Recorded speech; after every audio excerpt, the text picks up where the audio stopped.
Needless to say, these have to be kept in large data centers that are secure yet accessible. The national ID will play an important part in this digital transformation.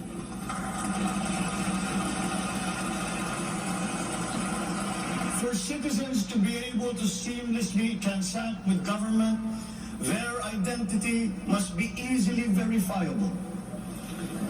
We expect to issue 30 million physical IDs and 20 million digital IDs by the end of this year. The target is to accomplish the issuance of about 92 million IDs by the middle of next year. As the world moves into rapid digitalization, the digital divide will become more pronounced.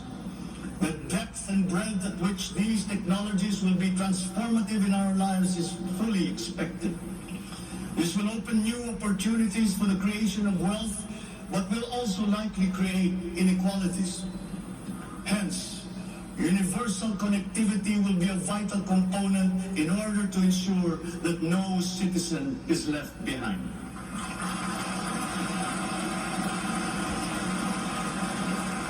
I have therefore tasked the DICT to deploy digital connectivity across our various islands. This will be done through the implementation of the National Broadband Plan, the Common Tower Program, connecting our geographically isolated and disadvantaged areas via our Broadband ng Masa project.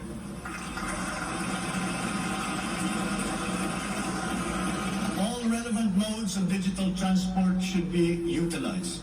These may be through a combination of terrestrial or submarine fiber optics, wireless, and even satellite technology. As our Public Service Act has opened the doors and removed the restrictions on foreign investment, we foresee an increase in direct investment of overseas players. This will translate into better quality, availability and affordability of telecommunication services all over the country. We come now to infrastructure. The backbone of an economy is its infrastructure. The infrastructure program of the Duterte administration must not only continue, but wherever possible, be expanded.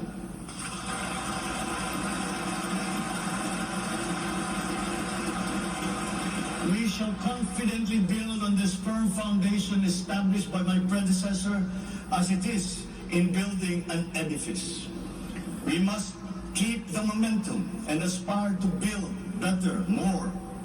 Necessarily, infrastructure development will remain a very high priority in our drive for growth and employment. Once again, I will not suspend any of the ongoing projects, as those have already been shown to be of benefit to the public that they serve.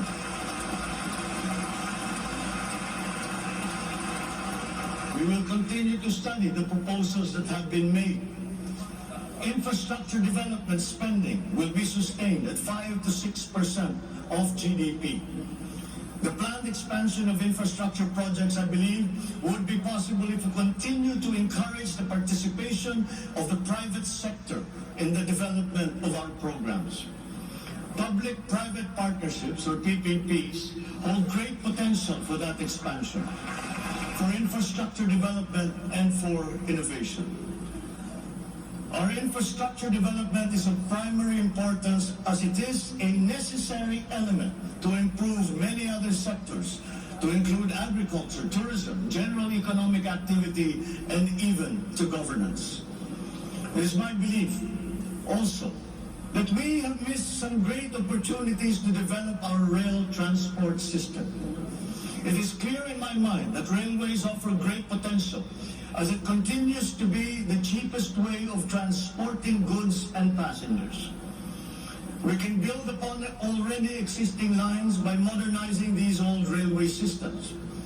There are dozens of railway projects on the ground, above the ground, below ground, not just in Manila, but in other regions, at various stages of implementation and with a combined cost of 1.9 trillion pesos.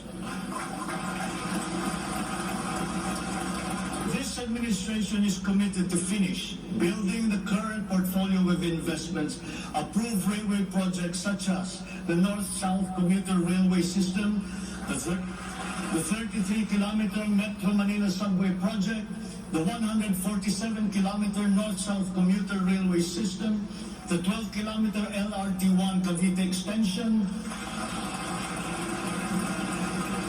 the 23-kilometer MRT7, and the common station that will connect LRT1, MRT3, and MRT7. And beyond NCR, larger scale railway systems like the 102-kilometer Mindanao Railway Project,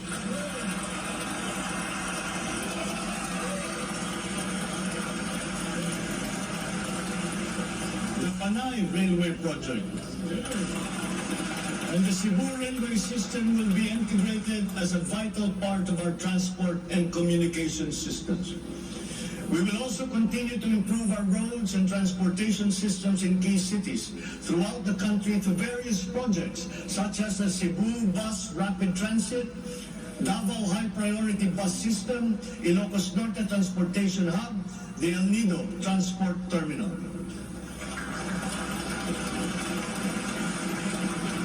My order to the Department of Transportation, or DOTR, is really very simple. Full speed ahead.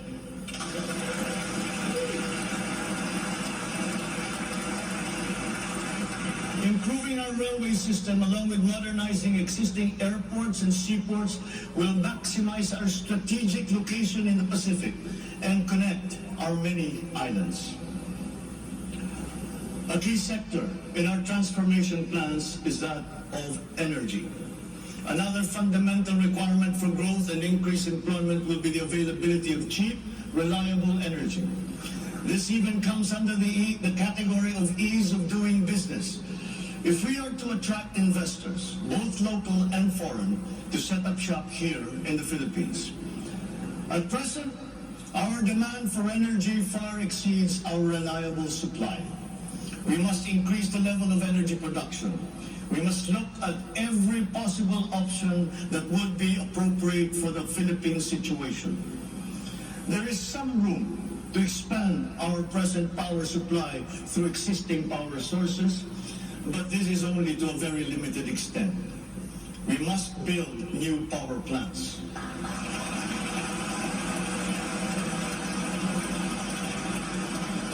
We must take advantage of all the best technology that is now available, especially in the areas of renewable energy.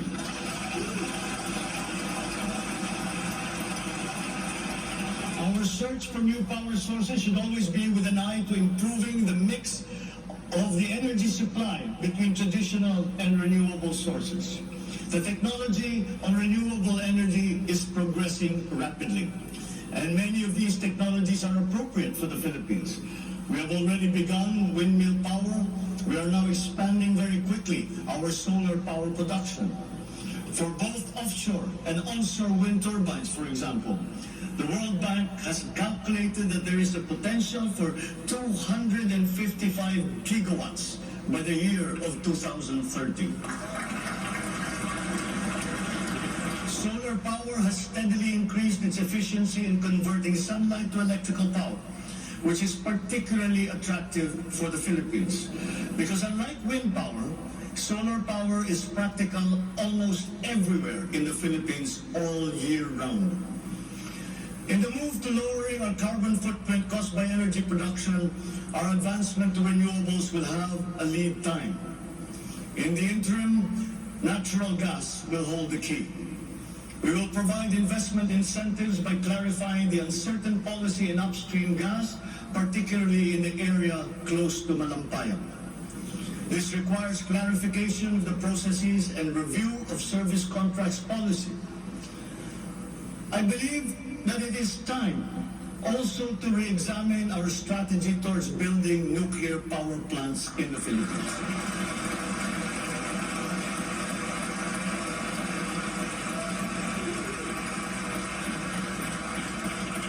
We will comply, of course, with the International Atomic Energy Agency regulations for nuclear power plants as they have been strengthened after Fukushima. In the area of nuclear power, there have been new technologies developed that allow smaller-scale modular nuclear plants and other derivations thereof. Once again, PPPs will play a part in support as funding in this period is limited. Furthermore, we must examine the entire system of transmission and distribution for the purpose of finding ways to lower the price of energy to the consumer and to industry. We must expand the network of our transmission lines while examining schemes to improve the operation of our electrical cooperatives. All this in aid of reducing energy costs, especially but not limited to households. All this impetus for development and growth we undertake within the context of accelerating climate change and extreme weather conditions.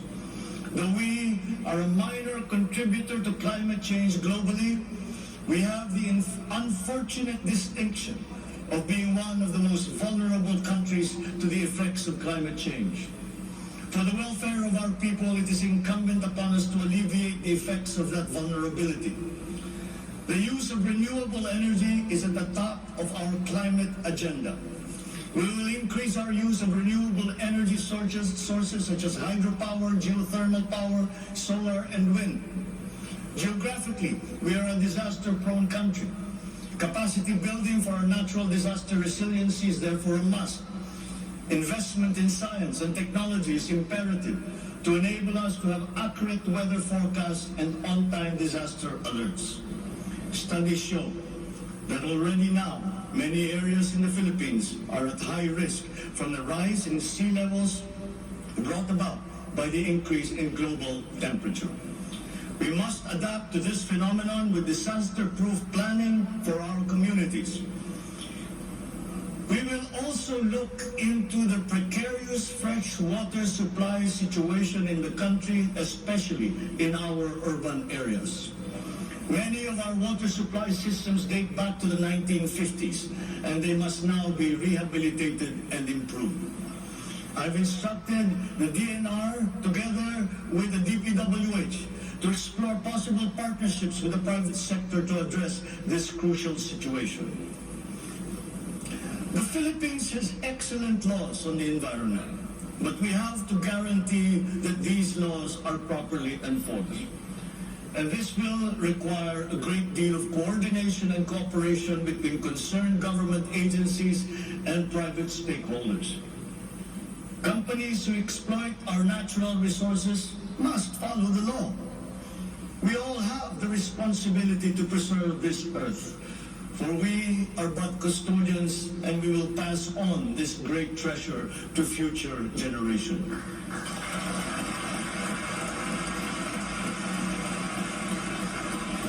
There is no question that the preservation of the environment is the preservation of life. If we cannot mitigate climate change, all our plans for the economy, all our plans for our future will be for naught. Bawat Pilipino sa ibayong dagat na nagsasakripisyong lisanin ang kanyang pamilya sa Pilipinas upang maghanap buhay ay nararapat lamang magkaroon ng pamahalang natatawag nilang tahanan habang nasa ibang bayan. Ito ang papel na gagampanan ng kagawaran ng manggagawang mandarayuhan o Department of Migrant Workers matapos itong ideklara bilang ganap na ahensya ng gobyerno ng isang taon.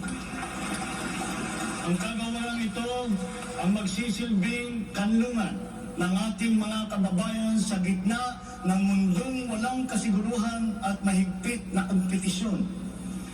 Ito ang maglalatag sa kanila ng mga oportunidad. Titiyak na ang kanilang mga hanap buhay ay tugma sa kanilang mga kasanayan.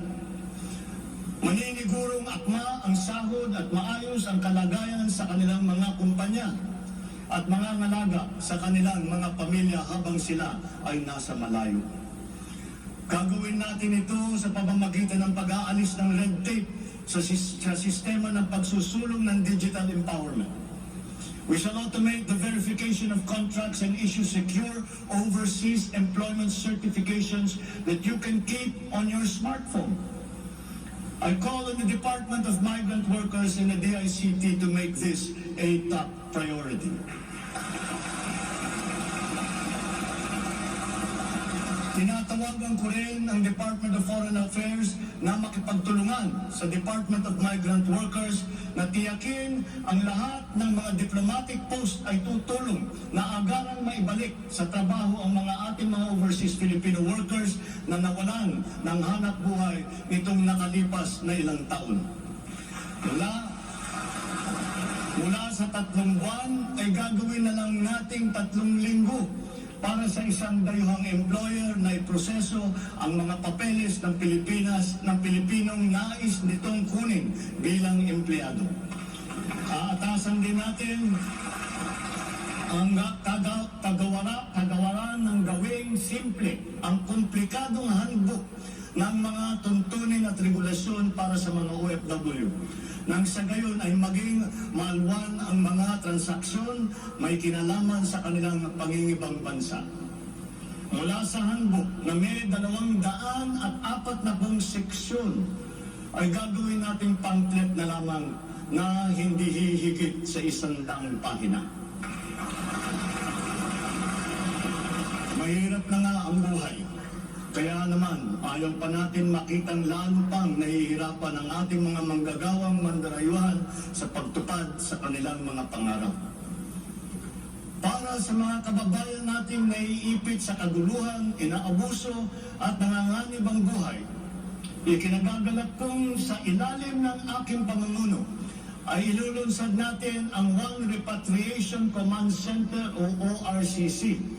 Ilalaan natin ang isang social media platform ng Department of Migrant Workers at ang hotline upang matulungan agad at maligtas sila mula sa mas higit na kapahamakan. Noon, nangungutang pa ang isang ina ng bawat OFW upang sumakay ng barko para pumunta sa Maynila at mangatok sa iba't ibang ahensya para mapauwi ang anak na inaapi. Ngayon, kami na ang tatawag sa mga magulang ng OFW para sabihin sa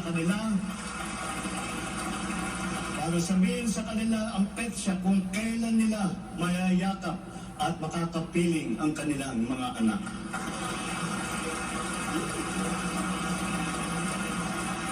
Sa kasalukuyan ay nakikipag-ugnayan tayo sa pamahalaan ng Saudi Arabia upang buksan muli ang deployment. Kaya natin at gagawin natin ang makipagnegosasyon na mabigyan ang ating mga kababayan doon ng tamang pasahod at mapangalagaan ang kanilang karapatan at kapakanan. Muli natin patitibayin ang respeto at pagkakaibigan ng ating dalawang bansa tulad ng namamagitan sa ating ama sa kanilang hari. Sa mga susunod na buwan ay magtutungo si Secretary Susan Oke sa Saudi Arabia upang tiyakin na may sapat na puwersang magsisiguro na mabubuksan muli ang empleo sa bansa at para maisulong ang ating kampanya laban sa human trafficking. Ngayon, para naman sa mga anak na naiwan sa Pilipinas, titiyakin ng Department of Migrant Workers sa pamamagitan ng OWA na sila ay maipapasok sa magagandang paaralan, magtuturo sa kanila ng financial literacy, mental wellness, sports, sining, kultura. Ito ay mangyayari sa pakikipagtulungan ng iba't ibang ahensya ng pamahalaan. Alagaan natin ang kabataang Pilipino sapagkat sila ang kinabukasan ng ating inang bayan.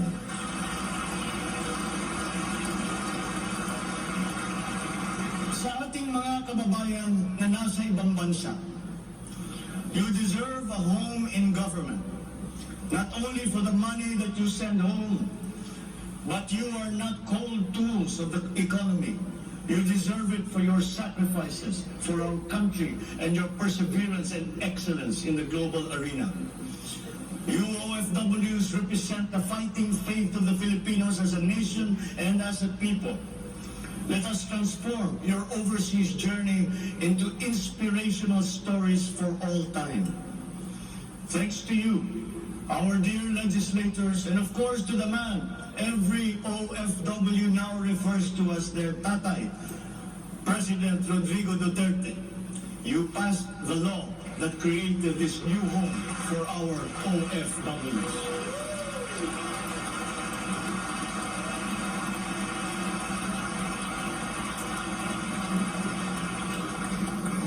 On the area of foreign policy, I will not preside over any process that will abandon even 1 square inch of territory of the Republic of the Philippines to any foreign power.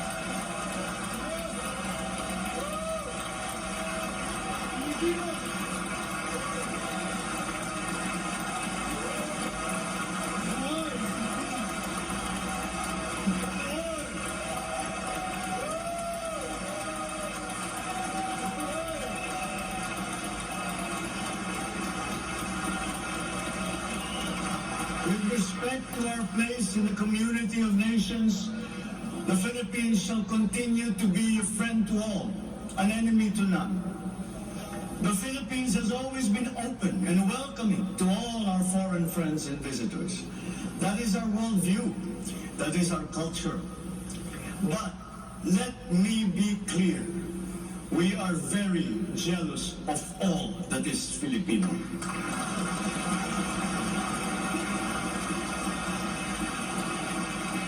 We will be a good neighbor, always looking for ways to collaborate and cooperate with the end goal of mutually beneficial outcomes. If we agree, we will cooperate and we will work together. And if we differ, let us talk some more until we develop a consensus. After all, that is the Filipino way. But we will not waver. We will stand firm in our independent foreign policy with the national interest as our primordial guide.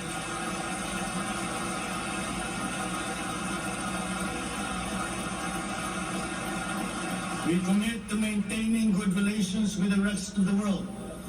As a matter of fact, it is my sincere belief that the need for strong bonds and collaboration among nations emerges in the direst of times, such as in a pandemic. The partnerships and alliances that we make with all will provide stability that all nations will need as we emerge into this new global economy. The Philippines will continue to promote stronger and multifaceted relationships with all our partners around the world. We are, in fact, grateful for the messages of support and offers of help that we have received from many of our friends in the international community. This has been communicated to us through the different envoys and ambassadors here in the Philippines. Such strong relationships can only be beneficial to all involved. As I am here today addressing the legislature, allow me now to propose legislation that we would like you to pass in support of these programs. 1. National Government Right Sizing Program, a reform mechanism that seeks to enhance the government's institutional capacity to perform its mandate and to provide better services while ensuring optimal and efficient use of resources.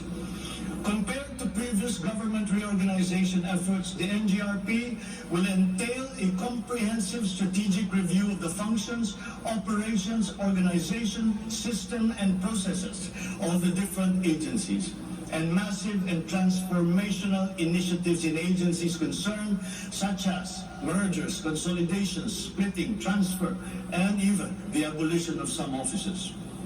The right-sizing efforts will also involve the conduct of a comprehensive strategic review of functions, programs, and projects that will cut across various agencies. Number 2, a budget modernization bill. This seeks to institutionalize a cash-based budgeting system under Executive Order number 91, Series 2019, to strengthen fiscal discipline in the allocation and use of budget resources by ensuring that every peso budgeted by the government would lead to the actual delivery of programs and projects. The full implementation of the CBS is timely and vital as the government executes response and recovery plans post-pandemic. Number 3, Tax Package 3 Valuation Reform Bill.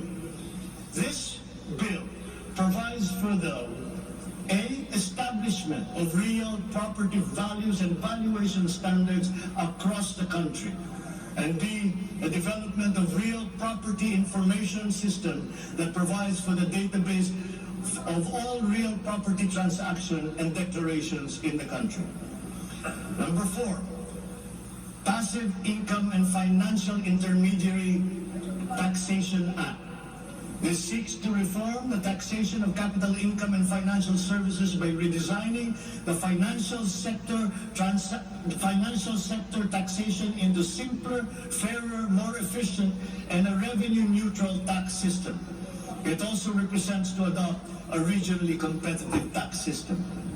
Number 5, E-Government Act, which provides for the establishment of the e-government master plan, which shall cover all e-government services and processes. Number 6, the Internet Transaction Act, or e-commerce law, which aims to establish an effective regulation of commercial activities through the Internet or electronic means to ensure that consumer rights and data privacy are protected, innovation is encouraged, fair advertising practices and competition are promoted. Online transactions are secured, intellectual property rights are protected, and product standards and safety are observed. Number 7, Government Financial Institutions Unified Initiatives to Distressed Enterprises for Economic Recovery. This seeks to provide financial assistance to distressed enterprises critical to economic recovery through programs and initiatives to be implemented by the Land Bank of the Philippines, the Development Bank of the Philippines, and the Philippine Guarantee Corporation for purposes of addressing liquidity or solvency problems of MSMEs and strategically important industries to encourage their continued operation and maintain employment. Number 8, the establishment of a Medical Reserve Corps. Establishes a Medical Reserve Corps under the Health and Emergency Management Bureau of the DOH.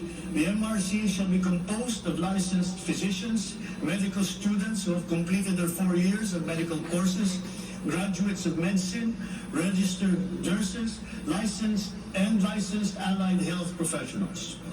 Number 9, National Disease Prevention Management Authority. This bill seeks to create the Center for Disease Prevention and Control attached to the DOH. Number 10, the creation of the Virology Institute of the Philippines. This will create the Virology Science and Technology Institute of the Philippines as an attached agency of the DOST. All offices and units under the DOST with functions related to virology shall now be transferred to the Virology Institute of the Philippines. Number 11, the Department of Water Resources. This seeks to create the Department of Water Resources and adopts the Integrated Water Resource Management as the strategic framework for national water management, policymaking, and planning. Number 12, Unified System of Separation, Retirement, and Pension. This grants a monthly disability pension in lieu of disability benefits provided under existing laws for military and uniformed personnel retired by reasons of disability. Number 13, the E-Governance Act. It promotes the use of internet, and other ICT to provide opportunities for citizens. Number 14, the National Land Use Act.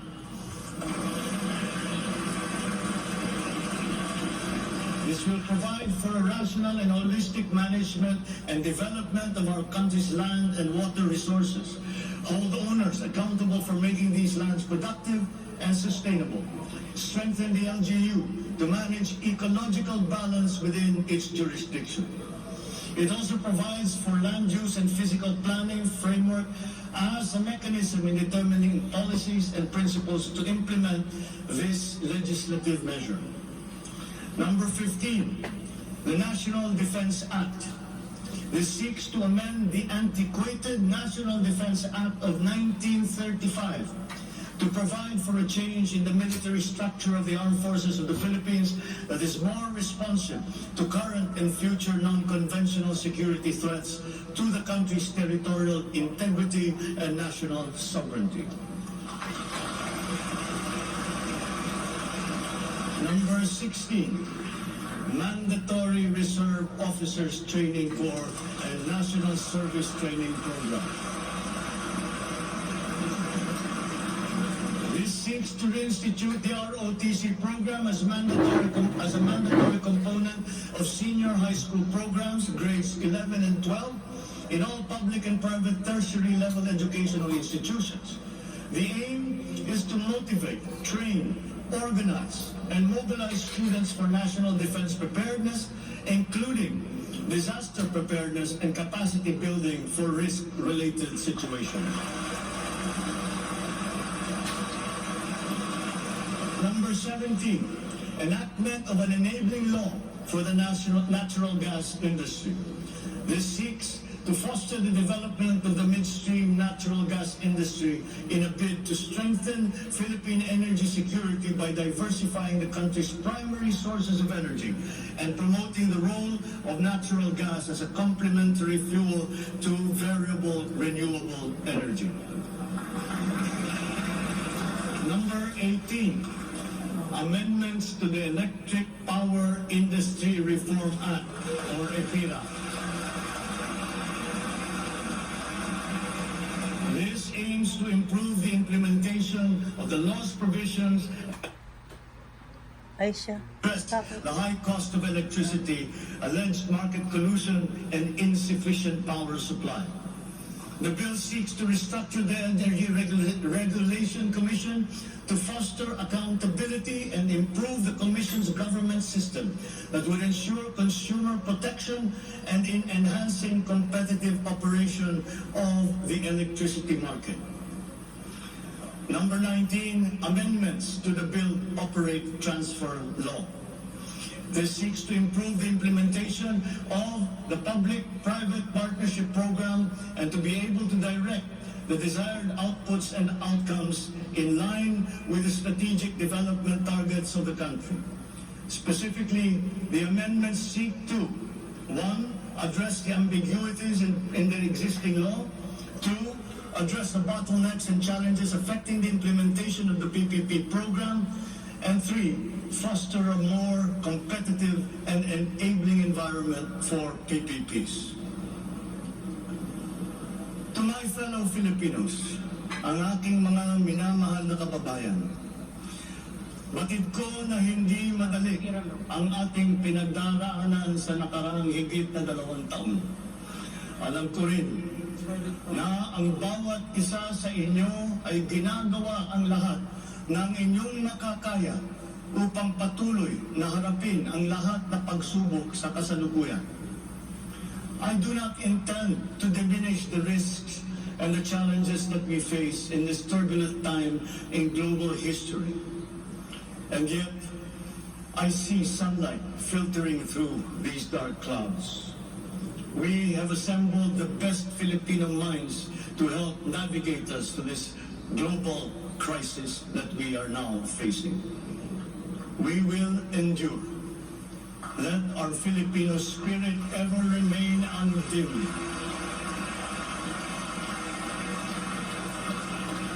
I know this in my mind. I know it in my heart. I know it in my very soul.